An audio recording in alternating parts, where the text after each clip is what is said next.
Tom Trento here on a beautiful morning in Jerusalem, in the Jewish state of Israel, at a very unique location on a mountaintop. Behind me is the 9/11 memorial built by the country of Israel in support of the United States of America and in memorial to those who died. And this is the only country that has built a 9/11 memorial to this extent, to this wonder out of all the countries in the world.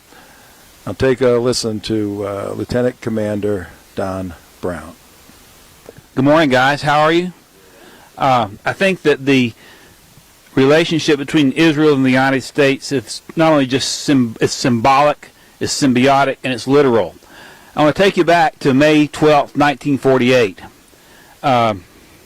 3 days from now, the British mandate over Palestine is about to expire. And there's a great battle going on within the executive branch of the United States government on what to do about it. You know, a few years ago I met a gentleman named Dutch Van Kirk. He was the navigator on board the Enola Gay, the last living flight member of that B-29 that dropped an atomic bomb on Hiroshima. And most historians will say that Harry Truman's decision to drop that bomb is the most significant decision of his presidency. I respectfully disagree with that. Although it was significant, I would say that his recognition of Israel as the first nation to recognize Israel was the most significant decision of his life. And on this day, May the 12th, there was a meeting going on in the Oval Office. There were 4 men involved: Harry Truman, the President of the United States, and his assistant Clark Clifford, along with the Secretary of State George Marshall and his assistant Robert Levitt. We heard Dan this morning refer to what the State Department calls a settlement, which is really a village. We heard our guest the other day in the kibbutz by the border say that the State Department is the enemy of Israel. This battle began even in the Truman administration. George Marshall, the Secretary of State, was so opposed to the establishment of Israel that in this meeting, when they were discussing what to do in 48 hours when the mandate expired and there were rumors that Israel was about to declare its independence, Marshall threw a temper tantrum. He got up, he almost threatened to walk out. And he actually threatened not to support Harry Truman in his re-election if Truman recognized Israel. Truman felt stabbed in the back because his own United Nations ambassador had gone to the UN and voted that upon the expiration, the UN should have a trusteeship over this land as opposed to recognize it as a nation. Well, Harry Truman went out, and this is what's interesting.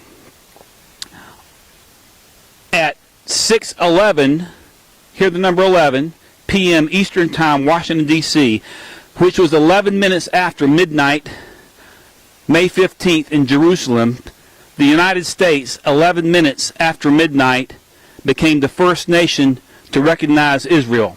You know, I talked to our friend Ravi, who is a doctor of numerology. I'm no doctor of numerology, but I've always believed that there's a symbiotic relationship between 11 minutes after midnight when we recognized Israel as the first nation and what happened 53 years later on 9/11.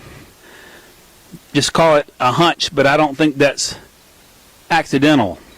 You know, 9/11 has driven a lot of us to action. It drove me to action. As mentioned, I was a senior lieutenant at the Pentagon, and every day I would jog across Memorial Bridge down to the Washington Monument and back, come back about 5 miles. I went off active duty, and I was trying a case in York, South Carolina, where the towers went down, and I realized that that plane had actually come in and destroyed the offices that I'd occupied. And it got me thinking, there by the grace of God could have been me. I knew nothing about Sharia and began to research, which led to my first book, Treason, which dealt with the issue of radical Islamic infiltration in the military. It drove a young man named Aaron Vaughn to action. Aaron Vaughn, Billy and Karen's son, who had blown his knee out and was told he'd never be able to serve. When he saw the towers go down, he decided to take action, and against all odds, enlisted in the Navy and was accepted into their SEAL program because of what happened at 9/11. 9/11 has brought out a lot of warriors in a great battle, those of us who aren't even serving anymore, because we understand that really what 9/11 is about, it's a microcosm of the great battle in the heavenlies over the eternal existence or destruction of the nation of Israel. And as Avi pointed out, for the first time, the United States and Israel were joined by an unrestrained and illogical hatred that will drive a group to murder innocent civilians. So my challenge today, as we look at this beautiful memorial, is to look at it and to let it inspire us to recommit ourselves to standing for truth, because the battle for the state of Israel, or the destruction of Israel as many would have, is really a great battle of good versus evil. And that's why there's no logical understanding of why George Marshall was so upset about its establishment. There's no logical understanding as to why nations all around here who aren't threatened by it want it destroyed. We must stand with it, and we must use this memorial and what happened, just like Joshua put the stones at Gilgal. Here is the monument for what we should stand for, and I would just encourage all of us to keep that in mind as we proceed for the rest of this trip. As we go home, we continue to stand with Israel. Thank you, Tom. Don just brought up Aaron Vaughn, and Don's wearing a SEAL, Navy SEAL hat. Aaron worked his way to the SEAL teams and then up to SEAL Team 6. And just before he died in 2006, August 11th, Israel was going through all kinds of reverberations and problems.